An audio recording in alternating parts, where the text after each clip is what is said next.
Assalamualaikum warahmatullahi wabarakatuh. Bismillahirrahmanirrahim. Sahabat Julius, sahabat Unirifa, dan sahabat Bamtri, apa kabar?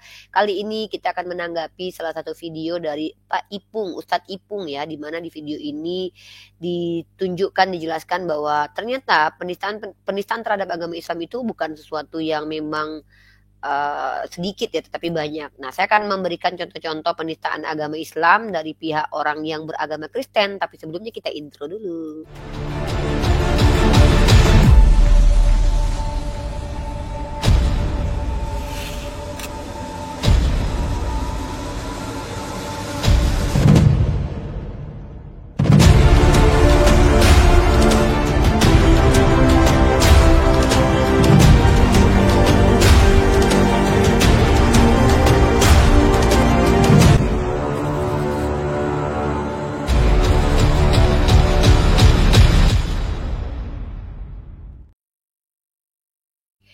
Oke, ada satu video yang saya sendiri tidak pernah lihat dan tidak pernah tahu ternyata ada penistaan yang semacam ini ya. Mungkin karena saya menjadi apologet itu baru sekitar hampir kurang lebih 6 tahun atau tepatnya tuh mungkin 5 tahun lah ya ininya ya. Tapi Ustadz Ipung adalah senior-senior nih ya. Orang-orang seperti Ustadz Ipung, seperti Pak Ustadz Nababan, itu kan orang-orang senior dalam dunia lintas agama nih. Nah, ternyata ada peristiwa yang sangat jelas-jelas menista sekali, yaitu penistaan terhadap Al-Quran. Dan saya juga baru tahu, dan nanti kita akan kembangkan lagi dari apa yang saya tonton ini. Dan mari kita simak teman-teman video berikut tentang penistaan terhadap Islam yang dilakukan oleh umat beragama Kristen. Ini dia Markima, mari kita simak. Mari kita bersama-sama berdoa.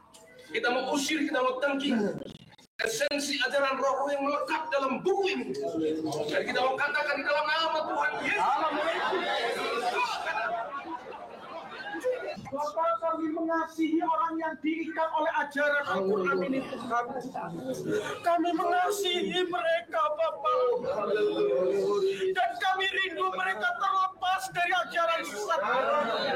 Kami rindu mata hati mereka dibukakan oleh Roh Allah untuk melihat terang Allah, untuk melihat terang Kristus, dan untuk bertemu dengan Kristus. Tapi umat Islam sudah cukup toleransi mulai merdeka sampai sekarang. Kalau ada perang, siapa yang lebih dulu berperang? Orang Kristen di mana? Tidak ada. Tiap hari, tiap detik melecehkan kami. Maka izinkanlah dan kami akan terus melawan itu semua.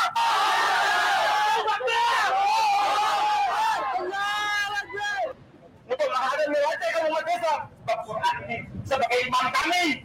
Tapi Oke, itu tadi video terkait tentang terjadinya penistaan terhadap Al-Quran yang dilakukan oleh para pendeta di sebuah tempat di mana dengan jelas mereka mengangkat Al-Quran lalu menghina Al-Quran dengan mencampakkannya ke bawah. Dan masalahnya adalah benar yang dikatakan oleh para pendemo ya. Umat Islam itu adalah umat yang kalau kalian hujat pribadinya bisa jadi dia akan bersabar. Ya, walaupun tidak menutup kemungkinan dia akan membalas. Namanya manusia ya, tidak semua orang yang mengaku Islam itu adalah aslam atau tunduk dan patuh. Tetapi masalahnya kalau yang dihujat itu adalah agamanya, maka ini akan bisa membuat umat Islam itu bahkan melakukan tindakan-tindakan yang di luar perkiraan BMKG lah. Maksudnya tidak semua umat Islam itu akan bisa bersabar ketika nabinya dihina. Ya, coba pernah kalian dengar terjadi di luar negeri sana seorang penghina nabi itu digorok ya kalau nggak salah ya. Karena memang kalau terkait nabi kita dihujat, agama kita dinista, kita tidak akan pernah bisa menerima hal itu karena itu sangat menyakiti hati kita sebagai umat Islam. Perbedaan kita dengan umat Kristiani adalah coba kalau kita bedakan, memang kalau Tuhannya dinista mungkin mereka tidak marah. Ya karena memang dalam kitab suci mereka Tuhan mereka sudah dikatakan terkutuk di Galatia pasal 3 ayat 13. Masalahnya adalah kita, jangankan Allah Subhanahu wa taala, nabi kita, para ulama kita aja kalau dinista kita marah loh. Ulama kita yang kita cintai saja dihina oleh umat non muslim, kita akan marah. Dan amarah itu akan terrealisasi dengan apa? Salah satunya apa? Upaya kita adalah mengingatkan pemerintah untuk mengingatkan para penista-penista agama ini bahwa kita tidak terima dengan penistaan agama. Ya. Karena dalam Al-Quran sendiri kita dilarang untuk mencaci sembahan umat beragama lain. Masalahnya adalah kita juga tidak mau dicaci apa yang kita imani sebagai sesuatu yang suci menurut kita. Nah, tapi saya juga tidak pernah tahu selama ini ternyata ada peristiwa di mana Al-Quran itu dicampakkan ke bawah, kemudian para pendeta yang pakaiannya ala-ala Islami ini ternyata membaca-bacakan doa untuk menista Al-Quran. Nah, mari kita lihat lagi videonya dari Ustadz Ipung. Nanti saya akan tambahkan lagi teman-teman. Sebenarnya penistaan dari agama non-muslim yang spesifiknya Kristen ini sebenarnya kapan sih di awalnya ya? Bermulanya kapan gitu? Mungkin kita tonton lagi video dari YouTube-nya Ustadz Ipung ya, salah satu pemilik akun Ayah Sofia dan juga Yayasan Ayah Sofia dan salah satu senior kita dalam ranah dialektika lintas iman. Mari kita dengarkan kembali, simak lagi kronologis penistaan terkait Al-Quran dari beberapa pendeta. Kalau tidak salah 41 pendeta dan misionaris ditangkap. Kita tonton lagi sama-sama ya. Ini bukti teman-teman, penistaan terhadap agama itu memang mereka ada kesengajaannya. Jadi kalian kalau seandainya kaget nanti tentang wah STT Nias, ya memang itu ajarannya memang seperti itu ya. Ada dari mereka itu yang memang sengaja memasukkan penistaan itu kepada kurikulum seperti STT Nias, para pendeta juga yang mencoba untuk menyampaikan sesuatu untuk membuat agama Islam itu terlihat jelek di pandangan para jemaat-jemaat mereka. Nah, mari kita dengarkan lagi teman-teman, ini dia videonya. Kalau kami dilecehkan, tak terima, tulis sampai aku, nyawa pun saya pakai taruhan. Metode Ya, bentar saya ini dulu ada iklannya. Ini saya mau coba biar nggak ada iklannya, biar tidak terganggu. Kita akan cepatkan nanti ininya, percepat nanti. Coba untuk percepat biar kita bisa nonton dengan cepat juga nih. Ya, kita butuh poinnya.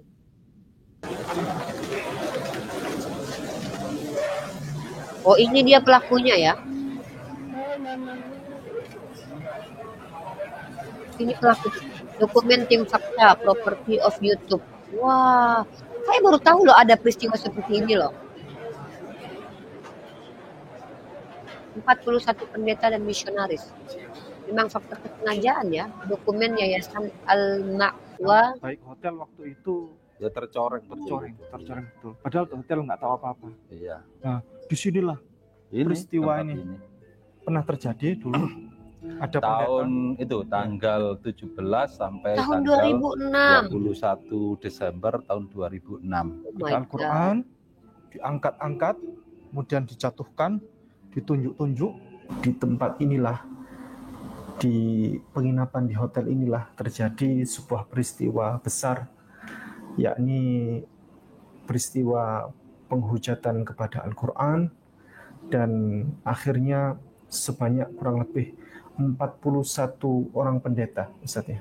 Iya. 41 orang pendeta 41 orang pendeta dan serta beserta para para pengikutnya. pengikutnya Apa itu mereka ditangkap ini ya? dan Katanya mereka diadili agama di kasih. Kota Malang ya, Ustaz ya. Di pengadilan. Ini membingungkan ya, ini kontradiksi sekali dengan pengakuan klaim-klaim bahwa mereka ajaran kasih, tapi justru mereka menunjukkan kebencian terhadap Al-Quran gitu.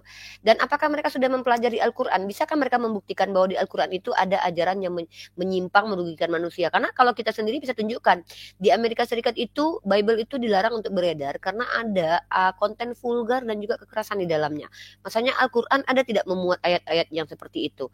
Lanjut teman-teman. Pengadilan Negeri Kota Malang. Di Pengadilan Negeri Kota Malang.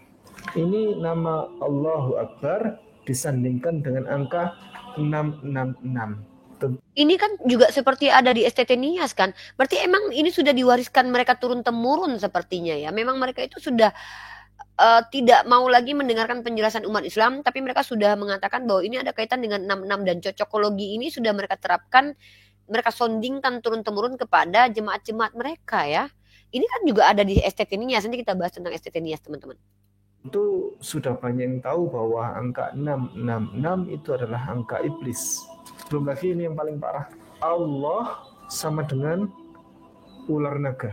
Ini Oh iya, sorry, saya pikir ini sesuatu yang baru. Ternyata ini adalah dari STT Nias ya.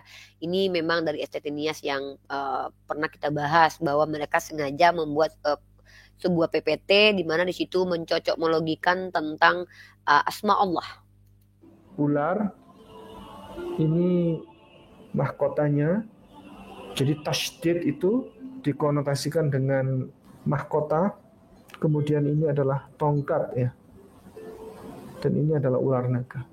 Ini bukan lagi akademis, bukan lagi akademik, bukan lagi biblikal, alkitabiah, tidak. Ini sudah benar-benar menghujat nama Allah menistakan nama Allah Subhanahu wa taala. Alhamdulillahirabbil alamin. Ayat tersebut mengartikan adanya dua Tuhan, Ilah dan Rabb. Alhamdulillahi rabbil alamin. Dua katanya, ada dua Tuhan. Di mana mendefinisikan seperti ini dari mana gitu kan? Tidak pernah ada ulama satupun di dunia ini yang mendefinisikan makna alhamdulillahirabbil alamin sebagai dua Tuhan. Ya, betul sekali ya. Tidak ada satupun ulama yang mencoba memahami seperti itu. Bahkan kita tahu bahwa umat Kristiani yang terpelajar pun itu mengerti tentang bahasa Arab. Apakah sudah ada dari mereka mendefinisikan yang seperti dimaksud oleh PPT STT Nias tersebut? Tentu tidak pernah ada. Inilah kenapa kita katakan bahwa apa yang mereka coba statementkan terkait Al-Quran dan Islam itu tidak ilmiah, tetapi berdasarkan hawa nafsu dan kebencian. Nah, itu yang kita lihat di STT Nias, di mana dia menjelek-jelekkan kalam asma Allah. Dan itu saya juga tidak pernah tahu loh, ternyata ada penistaan terhadap Al-Quran oleh beberapa pendeta, dan kebenciannya terlihat sekali ya. Lanjut kita tonton lagi, karena saya akan tunjukkan bahwa memang dari dulu itu penistaan-penistaan terhadap Islam itu memang sudah ada oleh patriark-patriark mereka, dan nanti kita akan coba bahas ini. Tapi kita tonton dulu ya sedikit lagi. Oke, saya percepat kali ya.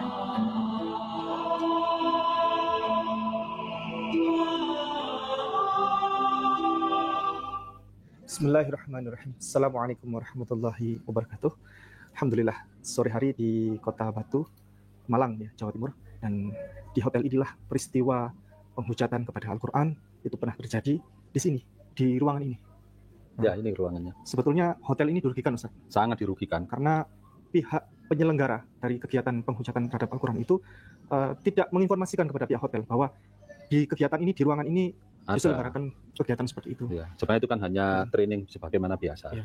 Ya, training doa. Jatilara, singkatan dari Jawa Timur, Bali. Lombok, Bali, dan Nusa Tenggara. Itu.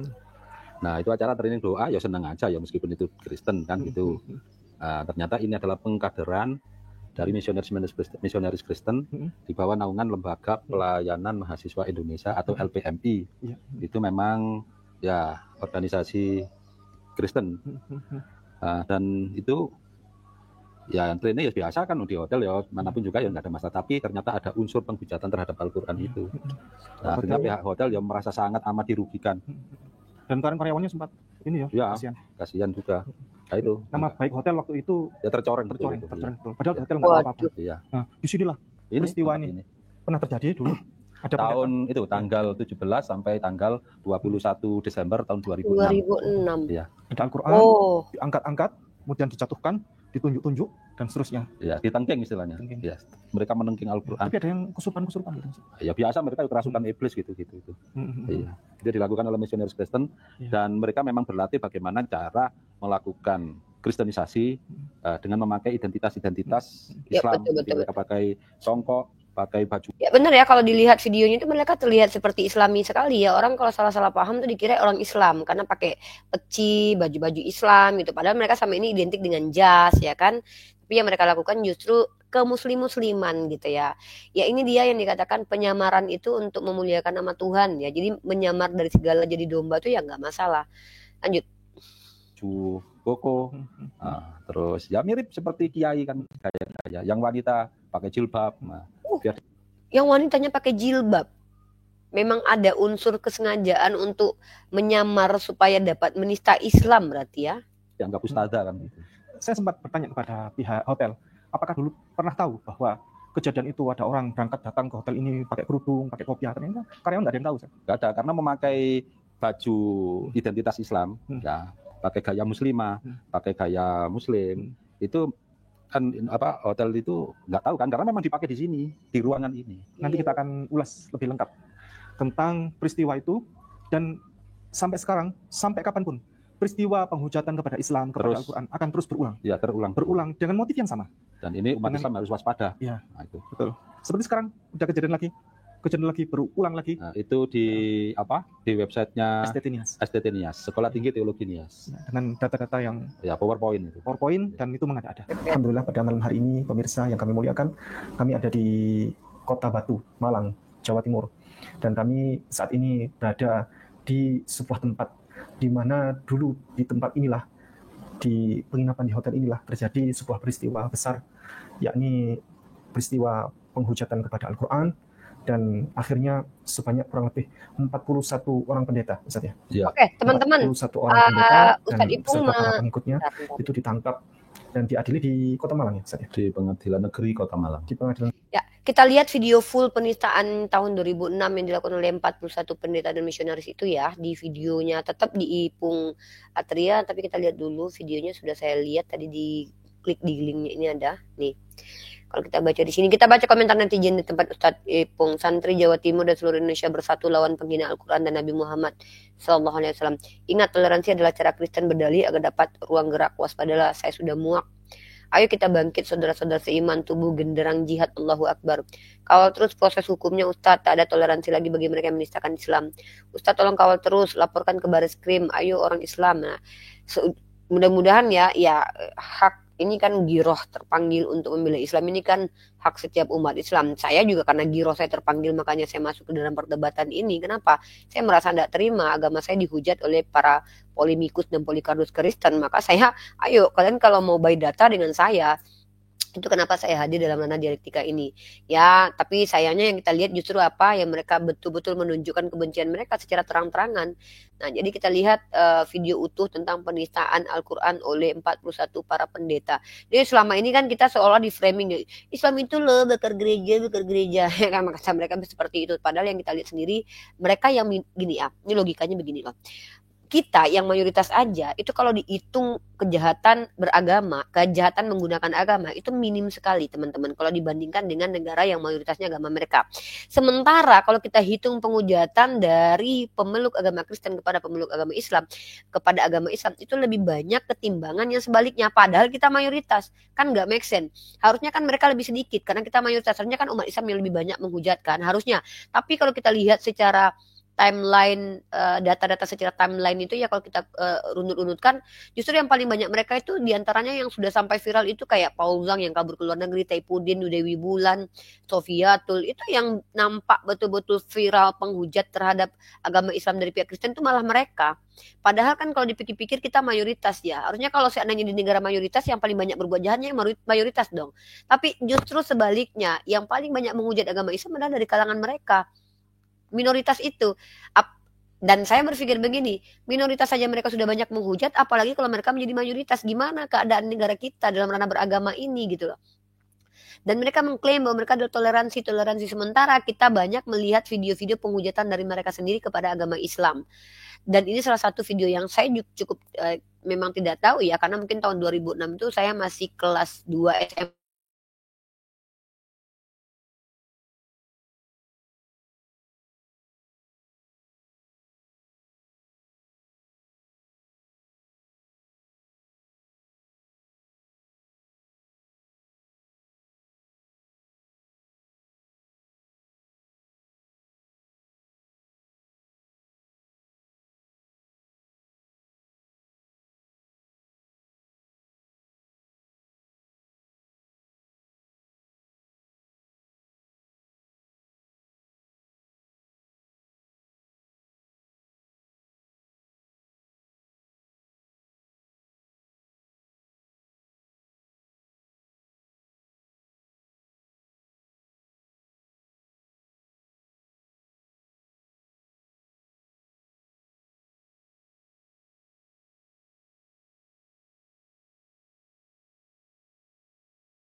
Ternyata memang penistaan agama terhadap Islam dari kaum non-muslim yang spesifiknya beragama Kristen itu bukan menjadi hal yang ini ya, yang baru-baru ini ya. Ternyata memang dari tahun 2006 itu sudah ada. Dan coba kita saksikan video utuh dari penistaan tersebut ya. Jadi saya coba untuk share teman-teman, mari kita tonton bersama-sama. Ini video yang dimaksud oleh Ustadz Ipung. Ini dia.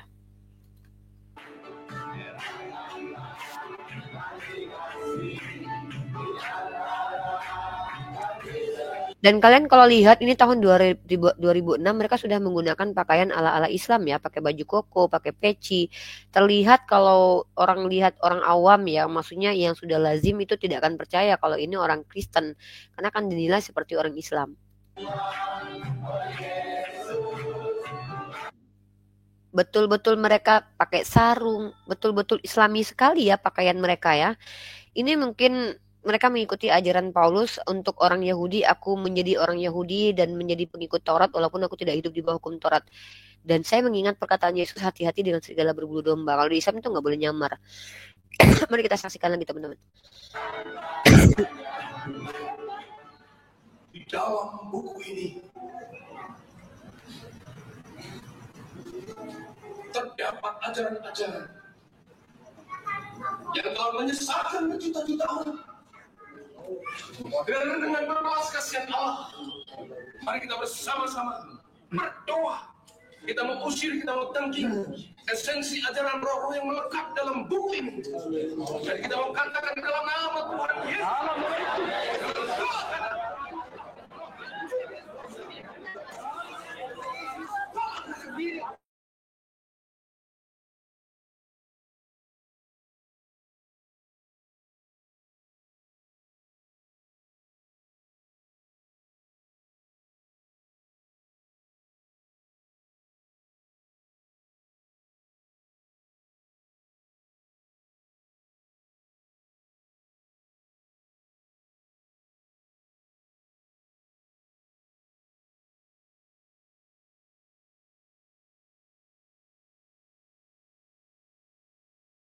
Hotel peristiwa penghujatan kepada Al-Quran itu pernah terjadi di sini, di ruangan ini. Hotel ini dirugikan, Ustaz. Sangat dirugikan. Karena pihak penyelenggara tidak menginformasikan kepada pihak hotel bahwa di kegiatan ini, di ruangan ini diselenggarakan kegiatan seperti itu. Ya memang saya juga pernah malam waktu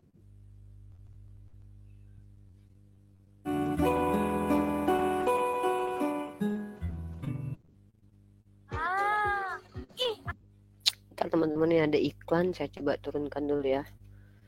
Saya baru tahu loh, ternyata tahun 2006 itu penistaan terhadap Islam itu sudah dilakukan oleh para petinggi mereka loh, dan mereka sudah menggunakan pakaian ala-ala Islam. Jadi kalau ada RK, ada Mikana yang terlihat seperti orang Islam, itu ternyata bukan hal baru. Ternyata itu sudah lama dilakukan oleh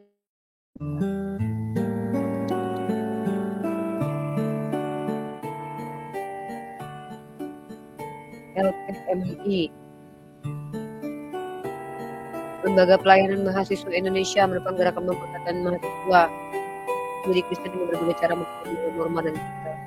Waduh, dengan berbagai pendekatan. Waduh, iya ya, terlihat seperti Islam banget tuh. Tahun 2006 ini.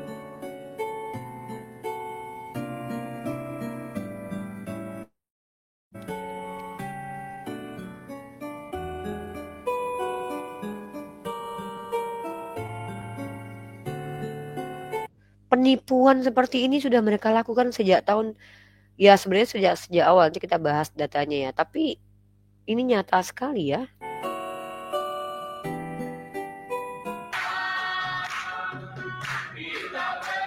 Tuh, Islami banget ya, pakai jilbab ya Bu ya.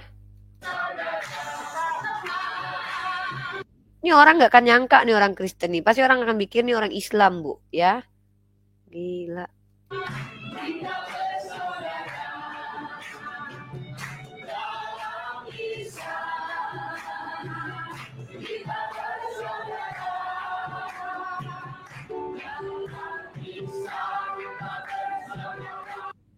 Dalam Isa kita bersaudara, dalam Isa.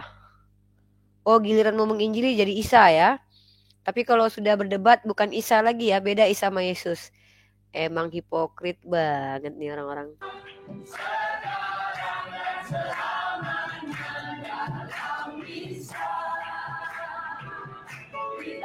Terlihat islami banget ya Pak ya, pakai peci putih. Pak, udah kayak Pak Ustadz Pak kalian.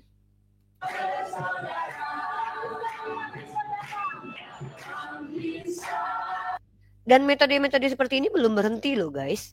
Kalian kalau lihat banyak mayoritas rata-rata ya yang ada di TikTok itu yang perempuannya kalau menginjil itu entah kenapa pakai jilbab guys. Nggak ngerti lagi deh kita. Ya coba kita. Ternyata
Kami menyerahkan Tuhan acara ini dalam pimpinan Tuhan, dan biarlah kuasa-Mu turun Tuhan, dan Tuhan memberikan kami kemampuan untuk melawan kuasa-kuasa kegelapan yang menguasai negara kami di Indonesia ini. Atas nama Tuhan Yesus Tuhan kami berdoa. Amin. Marilah kita mengambil posisi sujud. Hadirat Tuhan. Kita mengambil posisi sujud di hadirat Tuhan. Supaya biarlah doa kita harmonis. Biarlah merupakan sebuah harmoni. Malam ini konsep doa merupakan sebuah harmoni. Mulai dari kita tiap-tiap pribadi. Selidiki aku Tuhan.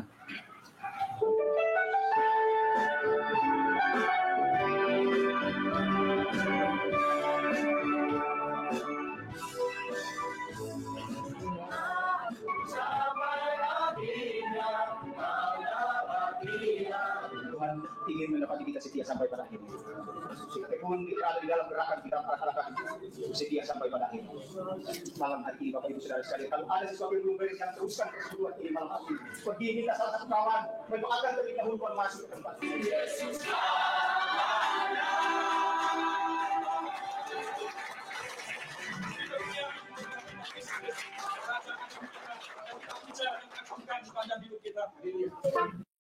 Cukup 25.000 per bulan atau 1.000 per hari, ayah bunda sudah.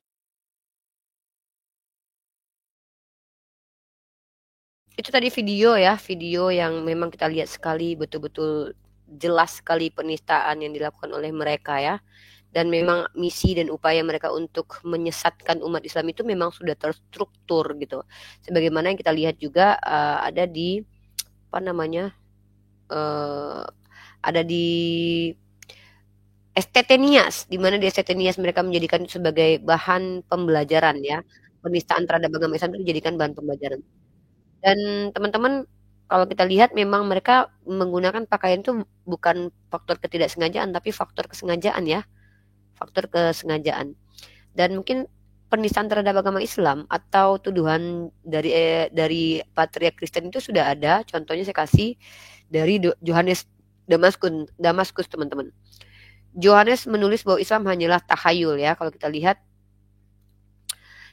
ini John menulis bahwa Islam hanyalah tahayul dan bentuk penyimpangan. Islam adalah cikal bakal antikristus.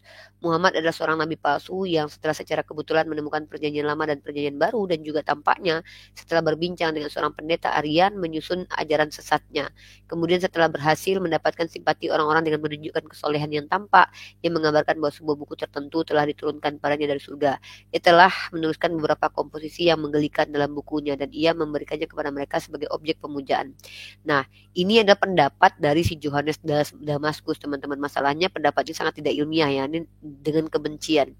Dan dia menuduh bahwa Al-Quran menyatakan bahwa Maria adalah saudara perempuan Musa dan Harun. Jadi kalau teman-teman mendengarkan selama ini mendengarkan tuduhan-tuduhan bahwa dari pihak Kristen, wah Musa itu sejaman dengan Isa, itu sebenarnya sudah berawal dari si Yohanes Damaskus sendiri. Dan ini karena dia tidak paham bahwa dalam kitabnya sendiri kata saudara itu bukan hanya merujuk saudara kandung.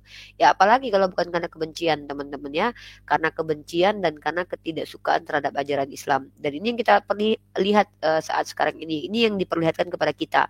Mulai dari si Yohanes Damaskus sendiri sebagai patriark yang memang sangat tidak menyukai Islam dengan diksi-diksinya yang sangat tendensius sekali ya, bisa kita lihat di sini. John juga mengolok-olok cara Nabi Muhammad menerima wahyu, khususnya saat dalam keadaan tidur. Ia berkata, dan mereka menjawab bahwa saat dia tidur kitab suci turun padanya, dan kami katakan pada mereka dengan bercanda bahwa karena ia menerima kitab suci saat tidur dan tidak memiliki kesadaran akan aktivitas itu, maka dalam dirinya pepatah rakyat, kamu membuatku mimpi terpenuhi. Jadi dia membuat olok-olokan ya. Nah padahal harusnya dia malu berkata seperti itu, karena kalau kita lihat dalam kitab sucinya sendiri di Bilangan pasal 12 ayat 6 ya, para nabi itu mendapatkan informasi juga melalui mimpi. Ini harus kita tekankan ya. Makanya saya katakan, ketika mereka mengolok-olok Islam ya, maka mereka akan menampar diri mereka sendiri ya. Contoh seperti Yohanes Damaskus, saya nggak tahu apakah dia udah baca Bible atau belum si Yohanes Damaskus ini ya. Ketika dia mengatakan bahwa Nabi Muhammad mendapatkan wahyu melalui mimpi, padahal jelas dalam kitabnya sendiri dikatakan ya salah satu cara Nabi itu berjumpa dengan Tuhan adalah dalam mimpi. Ini contoh ya, kita bacakan. Lalu berfirmanlah ia, dengar firmanku ini, jika di antara kamu ada seorang nabi, maka aku Tuhan menyatakan diriku kepadanya dalam penglihatan, aku berbicara dengan dia dalam mimpi nih. Jadi dia mengolok-olok Nabi Muhammad padahal di kitabnya sendiri tuh lewat mimpi para nabi mendapatkan informasi. Bayangkan, menggelikan nggak mereka ini? Mereka mencoba untuk menghina Al-Quran, tapi itu berbalik Bible. Mereka menampar mereka terkadang bolak-balik. Jadi inilah yang saya katakan bahwa percuma mereka menghina Al-Quran dan Islam, karena yang namanya benar itu tidak akan pernah bisa digagalkan kebenarannya. Biasanya kalau mereka menghujat Islam itu akan kembali kepada mereka bertubi-tubi, apalagi kalau itu yang membahasnya mengembalikannya para apologet seperti Kores, saya, Bang Zuma ya kan. Apa yang mereka hujatkan terhadap Islam itu akan kembali kepada mereka berkali lipat biasanya, dan biasanya mereka terkencing-kencing di celana. Nah kalau kita lihat penistaan terhadap agama Islam dari pihak Kristen itu bukan menjadi hal yang jarang yang kadang-kadang ya tidak sedikit gitu. Kita lihat nih contoh aktor pembakar Al-Quran yang gegerkan dunia ya, dari mana lagi? Enggak, mereka tuh yang bayangkan ya, kalau yang membenci Bible adalah kalangan mereka sendiri, tapi yang membenci Al-Quran juga kalangan mereka gitu loh. Maksudnya gini loh, ada nggak umat Islam yang membenci Al-Quran? Menolak untuk ikuti Al-Quran banyak. Tapi kalau yang membenci Al-Quran ya dari kalangan Kristen. Nah, yang membenci Bible juga dari kalangan Kristen gitu loh. Coba kita lihat ya. Para pembenci Al-Quran, orang-orang yang tokoh-tokoh pembakar Al-Quran. Ini memang mereka tuh membenci sekali teman-teman. Salwan Momika merupakan imigran asal Irak yang tinggal di Swedia. Dia telah melakukan aksi pembakaran dan penistaan Al-Quran sebanyak 3 kali dengan yang terbaru di depan parlemen Swedia Senin. Dalam catatan Salwan pertama kali melakukan aksi pembakaran kitab suci itu pada hari raya Idul Adha. Saat itu Salwan menggunakan izin yang telah disetujui. Nah, Rasmus Paludan, kemudian Edwin Wagensveld, kemudian Danske Patrioter, kemudian Lars Thorsen. Ini dia para pembenci Al-Quran. Dan menariknya adalah mereka tidak bisa menunjukkan alasan. Apa alasan mereka tuh benci Al-Quran coba? Ya, Apa alasan mereka membenci Al-Quran? Mereka akan bisa ceritakan dan jelaskan apa. Karena memang tidak ada alasan untuk membenci Al-Quran gitu. Nah, tetapi yang kita lihat memang penistaan terhadap agama Islam, contoh seperti yang dilakukan oleh para apologet Kristen, pendeta-pendetanya seperti Taifuddin Ibrahim kabur ke luar negeri, kemudian Pauzang, Sofiatul, si Dewi Kampret Suntini itu ya kan. Yang kita lihat adalah mereka memang memiliki kebencian yang terpendam, dan saya nggak bisa membayangkan kalau mereka mayoritas dan kita minoritas gitu ya. Sedangkan mereka minoritas saja penghujat dari agama mereka lebih banyak daripada yang mereka tuduhkan kepada kita sebagai penghujat. Kita umat Islam tuh kutipkan kitab suci mereka, lalu kita sampaikan kepada mereka tuduh kita menghujat. Sementara mereka tidak ada yang mereka kutipkan dari kitab suci kita, dan semua yang mereka tuduhkan itu adalah fitnah dan bohong serta dusta. Lalu mereka akan playing victim. Itu biasanya kita lihat daripada penista-penista agama ini ya. Tapi itulah ya, yang namanya orang-orang jahat tidak akan pernah mengakui saya jahat, tidak akan. ODGJ tidak akan pernah mengaku saya ODGJ, tidak akan. Psikopat tidak akan pernah mengaku saya psikopat, tidak akan pernah. Tapi kita lihat aktualisasi perilakunya saja ya, mana yang paling banyak gitu ya. Jadi inilah saya katakan bahwa kami para apologet ini berusaha untuk menepis penghujatan itu dengan apa? Hujah balas hujah. Tapi ya ingat lagi bahwa kita punya landasan hukum. Kalau memang sudah keterlaluan dan melampaui hukum di Indonesia secara konstitusi, kita laporkan. Dan mereka pun berhak melaporkan kita, tapi buktikan kalau kita salah. Kalau kita hanya mengutip pandangan dari pendeta mereka, pandangan dari kitab mereka, apa alasan kita dikatakan salah? Karena kita pun berdialektika untuk membentengi para umat Islam yang awam dari penistaan agama agar mereka tidak terguncang imannya. Kita melindungi saudara-saudara kita saja yang disusupi ajaran-ajaran sesat dari ajaran lain selain Islam, karena menurut agama Islam di luar Islam itu sesat. Dan kita membentengi supaya mereka tidak gampang menista Al-Quran dan Islam. Setidaknya kita kasih mereka pelajaran dengan menampar bolak-balik pipi mereka dengan kitab suci mereka sendiri. Karena segala tuduhan busuk mereka kepada Al-Quran itu ada dalam kitab suci mereka. Saya bisa buktikan itu dan bisa pastikan itu kembali kepada mereka. Ya, mungkin itu yang bisa saya sampaikan untuk kali ini. Mohon maaf kalau ada kata-kata salah. Wabillahi taufiq wal hidayah. Assalamualaikum warahmatullahi wabarakatuh.